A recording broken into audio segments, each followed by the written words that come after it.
Do you know what the secret about money is that's mentioned in all finance books? From the daring exploits of risk-seeking visionaries to challenging traditional wisdom, in today's video, we'll cover 7 eye-opening keys to success that can unlock doors to uncharted financial possibilities. Look out for number 6. It will completely change how you've been thinking about money up until now. 1. You create your own luck. Becoming successful is not a stroke of luck. Any successful person will agree that there is no such thing as a stroke of luck. Before understanding what luck is, let's look at luck from the reverse perspective. Have you ever read any news on how many flights successfully reached their destinations? But have you read all about that one plane that crashed? No one talks about the 99 planes that land safely, but only the one that crashes. Similarly, when we look at success, we only think of the one great move that made Thomas Edison the greatest inventor of all time. But how many of us know the number of times he failed before finally inventing the light bulb? Not once, not twice, but 10,000 times. The Millionaire Next Door very intricately points out, in reality, luck is not a coin flip, or one good hand of cards that will grab you the ticket to the Titanic. It's a crazy adventure of bold moves and bouncing back. It's like being the hero in your own epic tale. Both Elon Musk, the risk wizard, and Richard Branson, the thrill-seeking legend, failed in their space adventures many times before successfully launching them. So if you too want to become successful, don't think of getting it right the first time. Don't wait for that one stroke of luck. The journey to the top is all about dodging curveballs. Not every move will be perfect, but persistent action and audacious decisions will lead you to that one brilliant plot twist. 2. Don't live below your means. Have you ever heard people telling you to spend less and save more? Robert Kiyosaki will beg to differ. In his book Second Chance, Kiyosaki gives a completely counterintuitive view of spending and saving, but surprisingly, it makes much more sense. Don't get us wrong, there's nothing wrong with being frugal. But there's a limit to it. It won't get you where you want to be. It will only help you survive. So instead of wasting time and energy on pinching pennies, focus on expanding your income. Break free from the I can't afford it mindset and start asking, how can I afford it? Oprah Winfrey exemplifies this philosophy of turning challenges into stepping stones for greater financial abundance. She rose from wearing potato sacks to being the media mogul we know her as today. She leveraged her skills and resources to afford the lifestyle many only could dream of, and at no point she thought of giving up. She was fired from 3 TV shows before finally landing up with a show that was later revamped as The Oprah Winfrey Show, because people came only to see her. So instead of settling for less, strive for more. It's not about deprivation, but about creating opportunities to live the life you crave. 3. Get rich young. Have you ever wondered why we are never taught about money in school when we are young and fresh? It's because schools teach us about how to be a good resource to someone else and make them rich. This is why Robert Kiyosaki's words haunt us in our sleep. Go to school, get a job, pay your taxes, and die poor. And we stay stuck in the rat race all our lives. That's exactly what the Millionaire Fastlane by MJ DeMarco advocates against. It urges us to stop playing the long game and aim for the fast lane. Think about money from a very young age and how you can make more of it. It's high time we give up the traditional save a little, accumulate $1 million approach, because $1 million at 60 is not worth much when you're old and feeble. Warren Buffett started investing when he was 11 and he was a millionaire by 30 years of age. Bill Gates was only 26, and Zuckerberg only 22 when they became millionaires. So instead of boggling your mind with conflicting thoughts that money is the root of all evil, seize the present and design a life where financial independence meets youthful vigor. 4. Master the money game. We all want to get rich young, but are we all able to? Ever wondered why your answer is a big, fat no?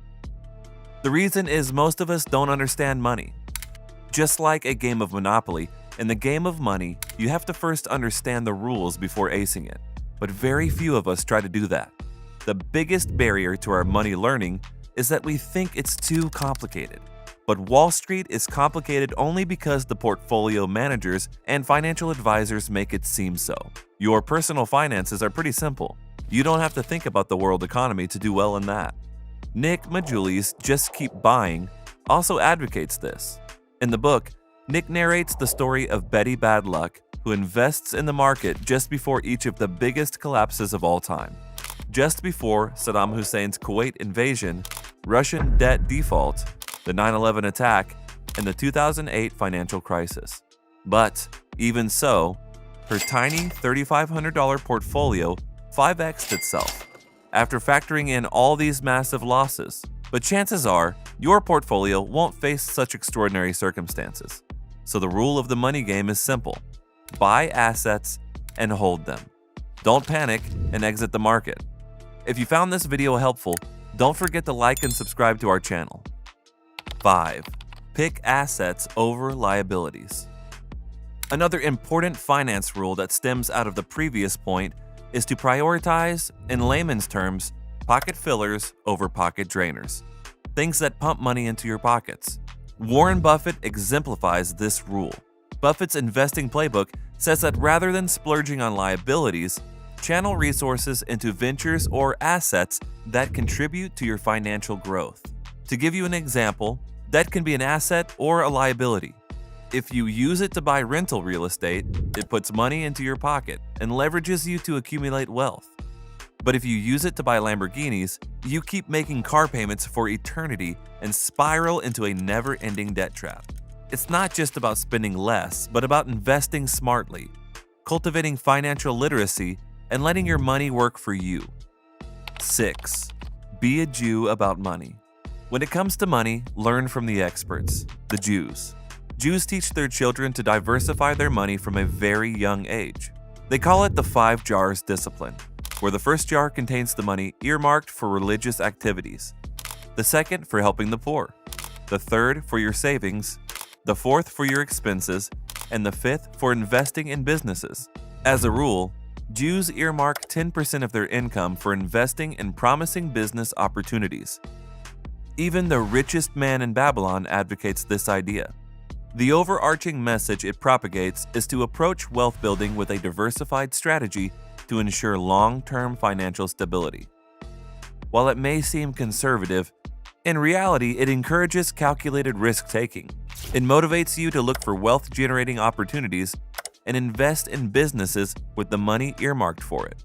It inculcates the mindset of what's the worst that can happen if you take risks. At max, you will lose 10% of your income. But if the business venture picks up, there won't be an upper limit to your earning potential. And the end result is in front of us. Steven Spielberg, Mark Zuckerberg, and Michael Bloomberg are all Jews, all are risk takers, and all are billionaires. 7. Money has its costs too. To become a boxer of Muhammad Ali's caliber, you must invest hours in the gym sculpting your body. Aspiring to be a heart surgeon demands years of rigorous study. Achieving mastery as a musician involves daily and lifelong practice. So why do we think of overnight success when it comes to business and finance? Why do we expect money to flow in rapidly? Consider Amazon. Jeff Bezos spent years expanding and diversifying its offerings. Amazon's tremendous success didn't happen overnight, but resulted from consistent hard work, innovation, and long-term vision. His journey exemplifies the principle that significant achievements, including financial success, often require sustained effort and time. Therefore, before we dive into the thought of starting a business, we need to understand the 3 costs that go into it: hard work, dedication, and time. It's not an overnight feat, but an investment, which Darren Hardy very crisply explains in his book, The Compound Effect. Hardy's philosophy mirrors the idea that starting a successful business venture is like a marathon, not a sprint. You need to be comfortable with the slow progress, because the time and effort invested now will compound into significant financial gains in the future in the form of intergenerational wealth.